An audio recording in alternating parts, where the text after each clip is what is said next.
Okay, we are live and it is 6 o'clock. Good evening.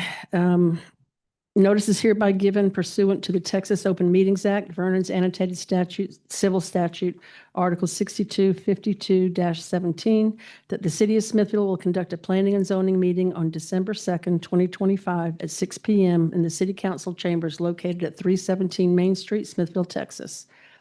Meeting has come to order. My name is Caroline Noya. I am the chairman of P&Z right now, and I want to introduce my colleagues, starting with Hi, I'm Lee Kilgore. I'm Nancy Catherman. Philip Slaughter. Thank you. We have a few items on our agenda tonight. The first one is discussion and action of the approval of the meeting minutes from November 4th. Has everyone had a chance to read the minutes? Yes. I make a motion to approve the minutes as written. Do I have a second? All in favor? Aye. Aye. Passes unanimously, so that's me, Nancy. All right, before y'all start, I'm gonna pull up the zoning map. Okay, thank you. Let me know when you're ready.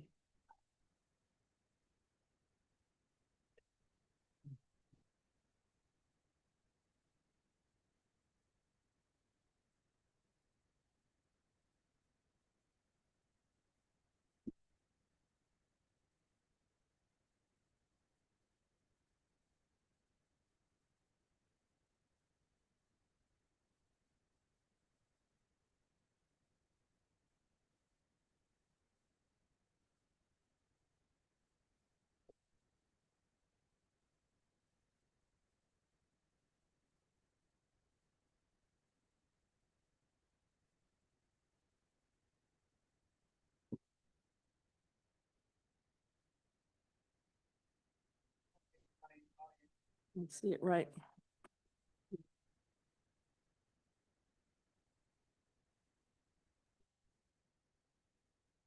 There you have it. Okay. The next item on the agenda is discussion and action on a zone change from SF2 Single Family Dwelling and Duplex District to a PDD, a Planned Development District, for parcel 68380 A46 Lomas L, acres 5.3600, and parcel 68397 A46 Lomas L, acres 0.2700, to be rezoned from MR Mixed Residential to PDD Planned Development District. Property owner Roving Volunteers in Christ Services, Agent Randy Bauer. Randy, would you like to come up and tell us a little bit, please?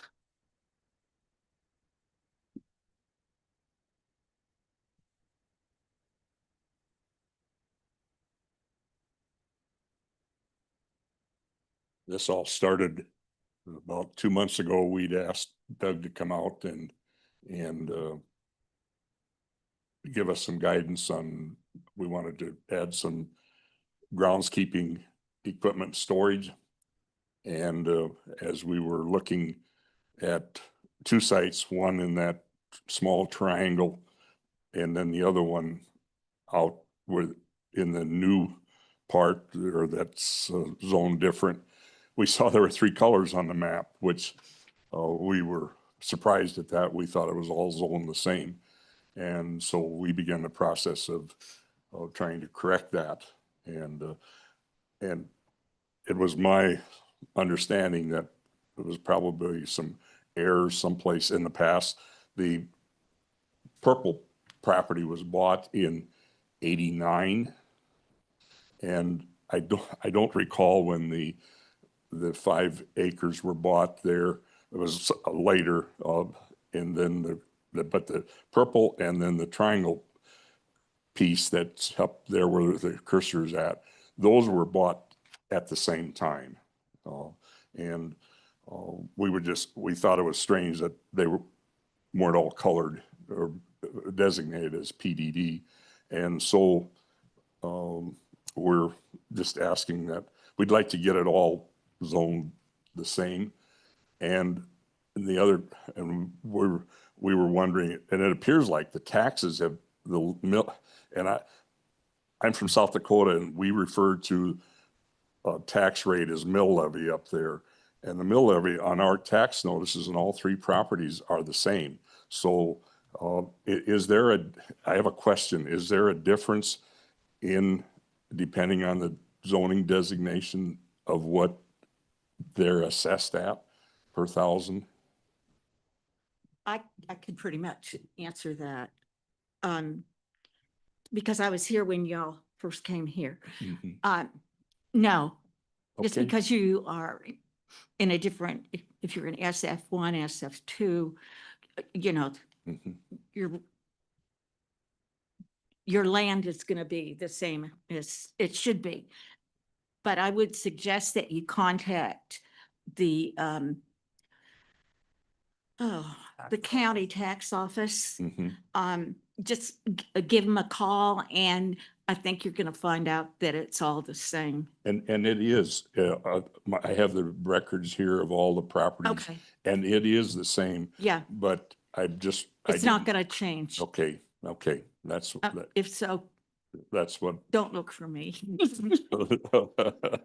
Oh, No, but okay. having worked with some of the zoning and some of the original zoning, Mhm. no, that's, Okay, when y'all came in, there was so much excitement and trying to get everything set up for you that, Mhm.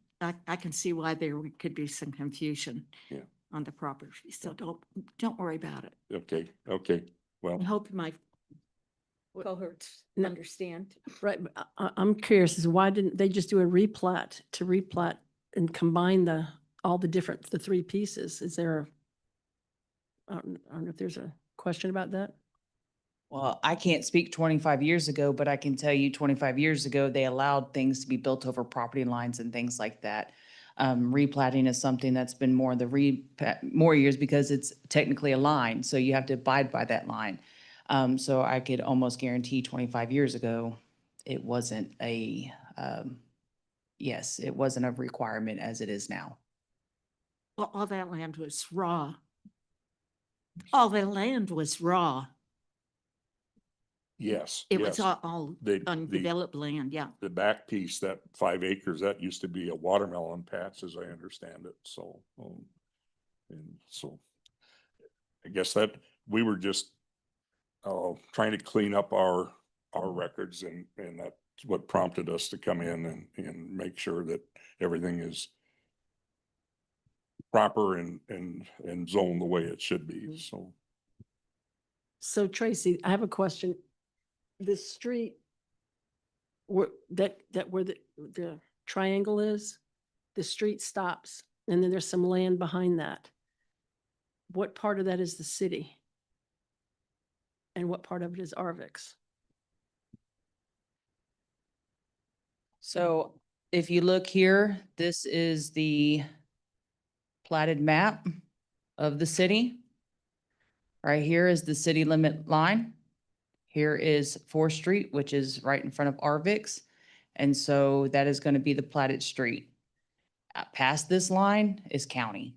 That ain't anything. And I can pull this up right here.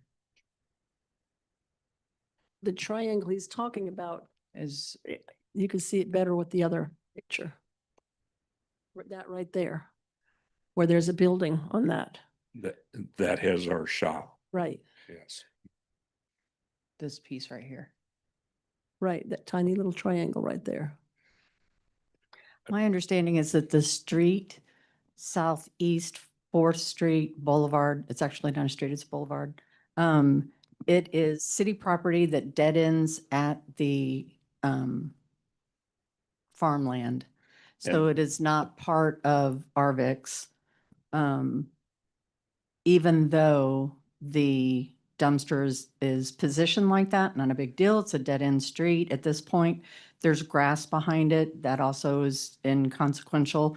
The street goes to the fence line. Yes, So And- that and- is the and- understanding with my conversations with our city inspector.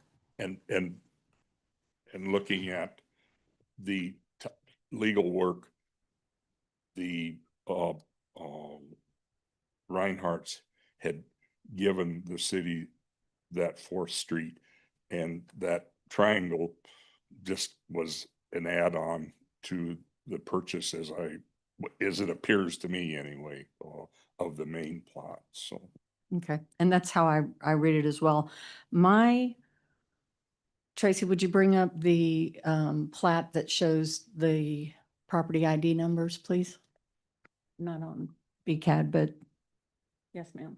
Okay, so she's going to have to blow it up very large to get to the fine, minute details, but property ID 68397 is 0.27 acres, and that is your triangle that your shop is on. That's right. That is currently designated mixed residential. Because it is on the other side of the street. In my opinion, it needs to stay mixed residential because at 0.27 acres, it does not qualify on its own as a PDD, and it is not contiguous to the PDD itself. And so that's my understanding. Do y'all have any questions or comments about that? That makes sense because it's not contiguous for that triangle. Okay. And then property ID 68380, the property at the back, that is currently SF2, and I see no reason not to make that PDD. It is already incorporated in your plan. It is what it is, so I don't see any issue with that. And you've got a couple of residences in that curve, and then you've got the RV storage kind of slash area and a little dog park. So in my opinion, that does constitute being part of the PDD, and it on its own does meet the requirement of a PDD. So I think that we incorporate that, but keep your triangular parcel as an MR. Okay. Okay. Would by doing this, would it kind of like replat the whole thing into, no, it's still different. It's still different. So no, this is not a replat. This is just the zone change for that. If they were to ever want to build over that line or something like that, yes, then we would do the replat. But this has been developed for 20-something years, way before my time here. And so, yes, if they ever wanted to come and build something, they would have to replat and go from there. But as of right now, it's to rectify the zoning map and get it. When you say build over the line, are you talking in the triangle or in? No, sir, I'm talking about right here where you've got parcel 16974683880. That parcel right there, technically you have property lines. And so say you wanted to, I'm not saying that's what you're gonna do, but say you wanted to build a house, the city would not approve a building permit and allow you to build over a property line. You have to make it one property because it is a property line. And so that's what they're asking, is this replatting it? And no, this is just simply, we're talking zone change. If y'all ever wanted to replat, I'd see you next time. And just to clarify for everybody, PDD designation requires 2.5 acres. That property is 5.36 acres. It absolutely meets that criteria. Okay.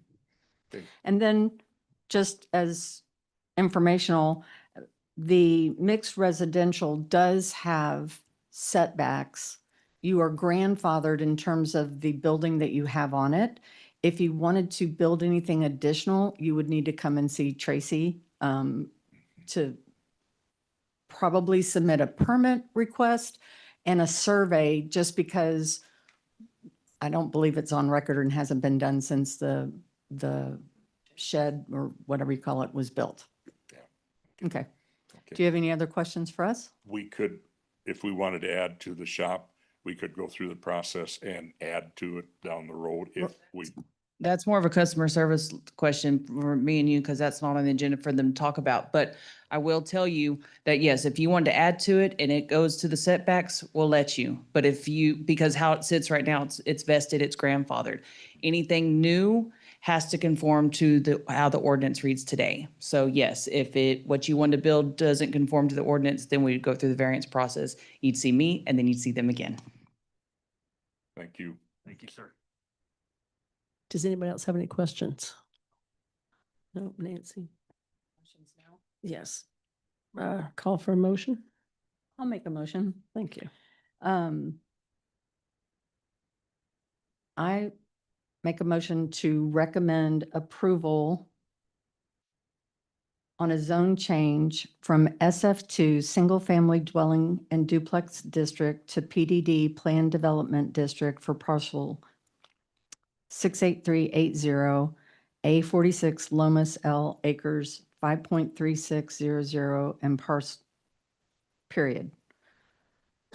My recommendation for and motion for parcel 68397 A46 Lomas L acres 0.2700 acres to be rezoned, not to be rezoned from MR mixed residential and to remain MR mixed residential. Property owner Roving Volunteers in Christ Services, agent Randy Bauer. Second. Thank you. All in favor? Bill? Aye. Aye. Any, no ups, it passes unanimously. Did you get that, Tracy? Okay. Okay, thank you. Next up for discussion is discussion and action on a 2-foot 5-inch side yard setback for 805 Charleston, Riverdale Block 10, Lot 3 and 4. Property owner, the Yakubitis Family Trust, agent Barron Homes Incorporated, DBA Custom Pro Remodeling. Is there anyone here to speak to this? Thank I you. did not have anybody sign up, but Dane Barron, their agent, is here. Good evening. Hi, Dane. I'm Dane Barron, owner of Barron Homes and the agent listed on the variance application for the Yukabatas Family Trust. Today we're here requesting for a, on the app, I heard you say 2.5 on the application, it's a 2-foot. It says 2-foot 5 inches is what it says on our thing, on our agenda. On the variance application, it says requesting for a 2-foot side yard variance on the south side of property. Anyway, we are requesting a 2-foot side yard variance on the south side of the property. The original setbacks, okay, Here to the setbacks, this is where I'm reading from. Oh, it's okay. They can make that motion to, they can do Okay. there. But yeah, that's for the 2.5. Okay, So we got it. okay. The original setbacks of this property from the survey in 2008 were 5 foot, where if you look at the survey, the house was built and the driveway was built on in that same time. This structure was built on top of that original structure of the driveway.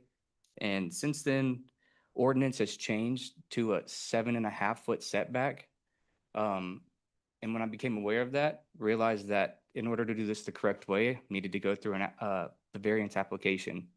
And that's what we're here for, to request that variance to allow this to be on that existing, the structure to be on that existing driveway. That's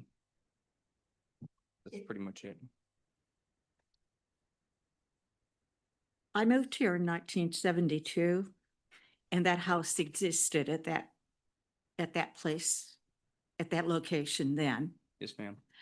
And the side we're talking about, the house that is still there, was also there. On the west or the south side? Yes, on the adjacent south to- side. It was there also. I can't remember if the one on the other side of you was there or not. I but- don't know the, But I mean, name. the house and the setbacks, I have no idea what they were back then, if we even had setbacks. Do you know? I think a lot of that happened. I mean, it,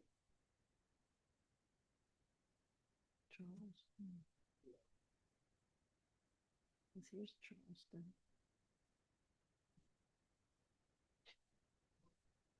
so what are we, and Tracy, I have, what are we looking at? I mean, can I show some pictures too? I think we've all been by there. Here's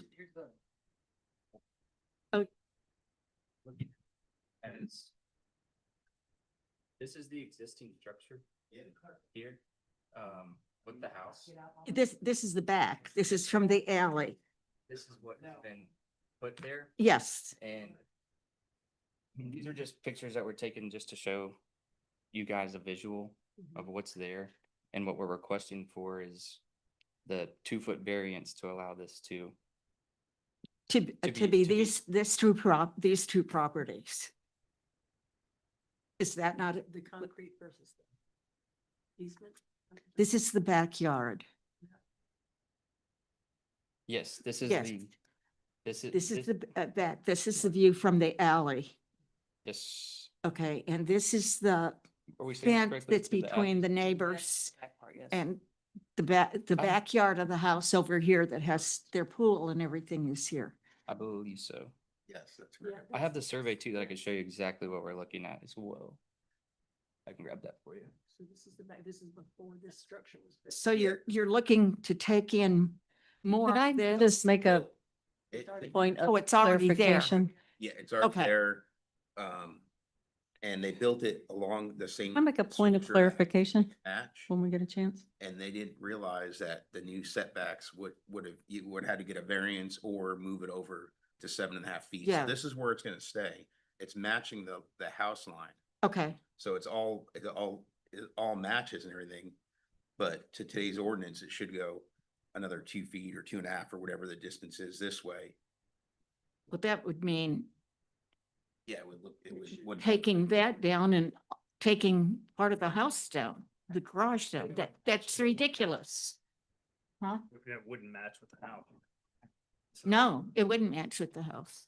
The What point you're of, saying here. point has of a question. clarification The for garage that the you conversation for entered this the variance, alley. Nancy, I just, Down the very back.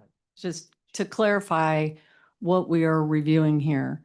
The carport has been built. Yes, ma'am. It has been built into the existing 5-foot setback. It was built to match the house and its roof line, which is also in the 5-foot setback. This variance request is to rectify the fact that everything is built as is, and you're not building anything new. Yes, ma'am. Is that That's exactly. correct? Yes, ma'am. Thank you. That's why we're here. So we don't really need to talk about all the pictures. What we have to decide is whether or not the variance request for a 2-foot setback is approved or not. Right. 'Cause it's already Okay. built. well, I don't have a problem with it. Yeah. So I would make a motion that we approve the 2-foot by 5 inch side yard setback at 805. 2 foot, it's 2 foot. Pardon? It's It's only 2 feet. foot, not 2 foot, 5 inches. Sorry. Yeah. No, you're not, don't be sorry, because on the agenda it says 2.5 feet, but he is asking for 2-foot variance. And I just want to put that on record because the agenda does say 2.5, but he's only asking for 2. And so your motion would be for a 2-foot variance and not a 2.5. Okay, for the 2-foot variance. Tracy, I didn't catch that 2.5 until when I reviewed it today, but on the applicant, it does say 2. I just hadn't realized that until today, and I was the one below that. Yes, ma'am. Okay, which way do you want to go? Is with the 2-foot or 2.5 foot? With the 2-foot. 2 foot. Yes, ma'am. Okay, a 2-foot side yard setback at 805 Charleston, Riverdale, Block 10, Lot 3 and 4, property owner. Eucalyptus. What is it? Eucalyptus. Eucalyptus? I'm sorry. Family Trust Agent Barrett Homes, Inc., DBA Custom Pro Remodeling. I second. I move excuse me. I move to recommend the approval for the requested variance of 2 feet, reducing the side setback to 10 feet instead of 20 feet with the following finding. What? No, it's. Wait a minute, that's not right. No, it's based on. don't throw things at me when Not contrary to public interest. There's special conditions. this is just telling you like an example of it. So I move to recommend approval of variance of. 2.5, 2 feet. Side yard setback and then. You want her to read it? Huh? No, just say, it's based on the conditions. You want me, Well, I thought I was doing it and now you throw this at me. So do you have the conditions? That's all that you're reading is the conditions. this is something we have to do all the time. And, okay. I move to recommend for the requested variance of 2 feet. Um, And then I go down to this one. Mhm. The variance will not be contrary to the public interest and there are special conditions affecting the applicant's property. And because of the special conditions, literal enforcement of the ordinance would result in unnecessary hardship. And the variance observes the spirit of the ordinance and substantial justice is done by granting the variance. That's the Thank you. amen. I Do I have it? second. Thank you. All in favor? I, Aye, aye, aye. Passes unanimously. Thank you for, Right. Thank you. thank you. Thank you. Okay, You're going to want your pictures. yes. Yeah. Yeah, see, There you go. you might need that at city council. Thank you. Yeah. Uh, Yeah, and this will be at the city council meeting on Monday.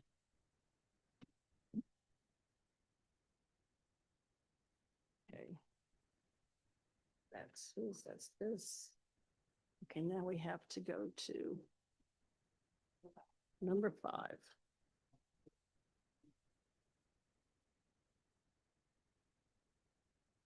Okay, thank you. The next item is discussion and action on an ordinance amending section 3.6.3, section 5.3.6 G, section 2.2.4 D1, section 2.2.5 D5, 2.2.8 D3, 2.2.9 D4, 2.2.10 D3, 2.2.12 D1, 2.215 D1, and section 6.1 and definitions of code ordinance of the city of Smithville to allow an 8-foot double-sided wooden fence as a noise attenuating wall and to define the term administrative authority. This ordinance has been discussed in previous meetings. And basically this went through the city lawyer, correct? And has had a lot of input from P and Z members and city leadership. Has everyone had a chance to review this revised ordinance about the attenuating wall? Mhm.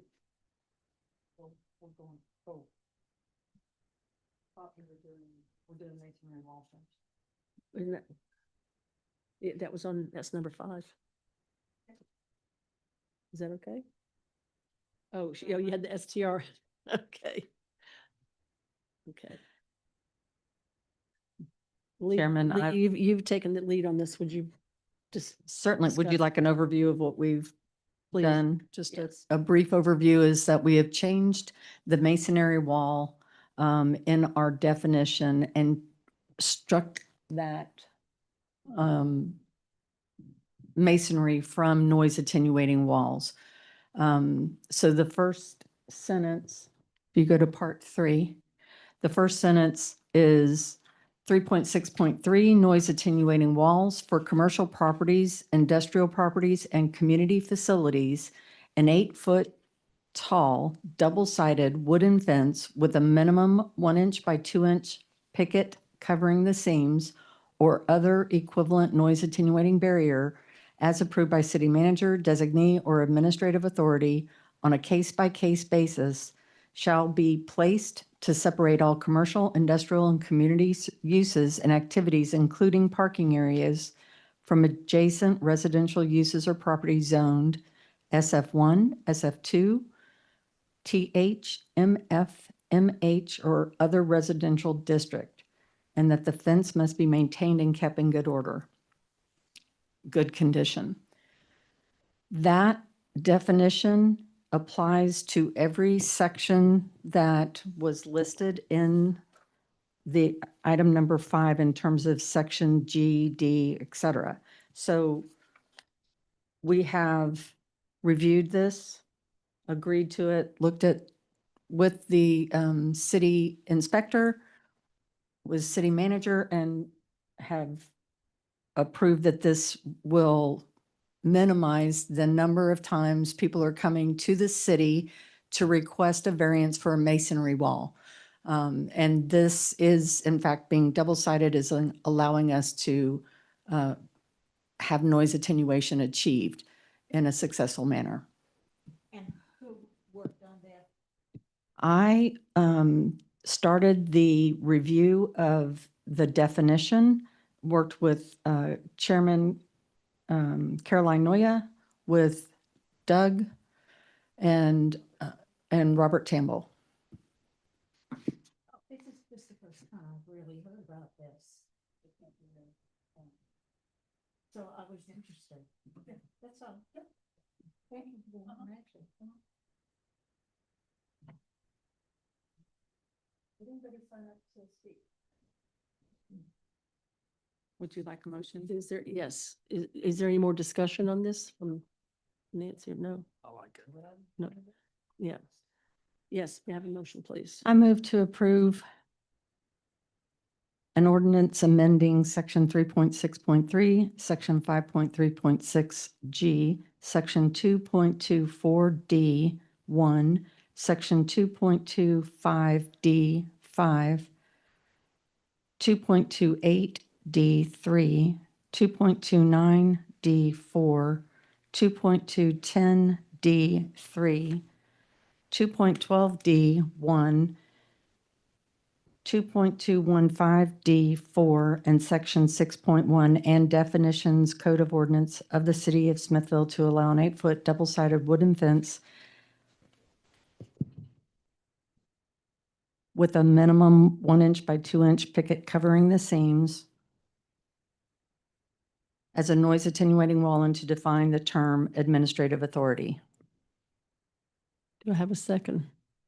I second. All in favor? Aye. Aye. Passes unanimously. Thank you very much. Next item on the agenda is, hold on one second. Another ordinance review. On short-term rentals. Discussion and action on an ordinance amending the zoning ordinance, chapter 14A, section 4.7, City of Smithville Code of Ordinances to add regulations pertaining to the short-term rentals. Short-term rentals has come up over the past several months, and much earlier this year. And the city has a contract with Avenue Insights to help with the short-term rental and the hot taxes. There have been several STRs that have not been in compliance, and I think this ordinance defines more strictly how the short-term rentals need to be registered in order for us to collect the hotel occupancy taxes. Has everyone had a chance to review this ordinance? And is there any discussion? Caroline, my only question is 4.7.2 under definitions, talking about the hosting platform. And I think I know the 4.7. answer, but The Chamber of Commerce has a contract with the city to manage the hotel occupancy tax. And in order to do that, what we do is we have the visitsmithvilletx.org website that lists the lodging operators in town. And the ones that some of them that we have to have, they have to be compliant with the ordinance, have to be registered properly on there. Because they collect hotel occupancy tax. I'm just wondering why platform does not include MLS services for licensed real estate professionals. I feel like Well, that could be kind of a, Well, I don't think that the Backdoor. MLS listing they don't collect the hot taxes. It's the short-term okay. rentals that collect the hot taxes and have to submit them to the city. Okay, I was reading that a little bit out of context. That makes sense to me then. Okay. Okay, so that, perfect. That answers my, Yeah, that's the lawyer and that's the lawyer. I know. So, The lawyer in me drives me crazy when we're all talking to each other because I'm looking for the court reporter, watching for her head to explode, waiting for somebody to throw something at me. you're right. Okay, no, that is perfectly. Okay. Any other questions? No, ma'am. May I have a motion?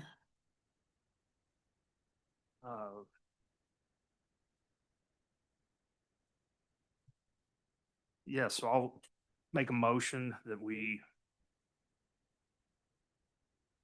I guess we approve the ordinance, the Right. City of Smithville amending the zoning ordinance, chapter 14A, section 4.7, City of Smithville Code of Ordinances to add regulations pertaining to short-term rentals, repealing conflicting ordinances and providing a severability clause and providing an effective date. Do I have a second? I second. Thank you. All in favor? Aye. Aye. Passes unanimously. Anything else on the agenda? No. That's all I have. Do we have a motion to adjourn? Second. All in favor? Motion adjourned. Move to adjourn. 6:37. Thank you very much, everyone.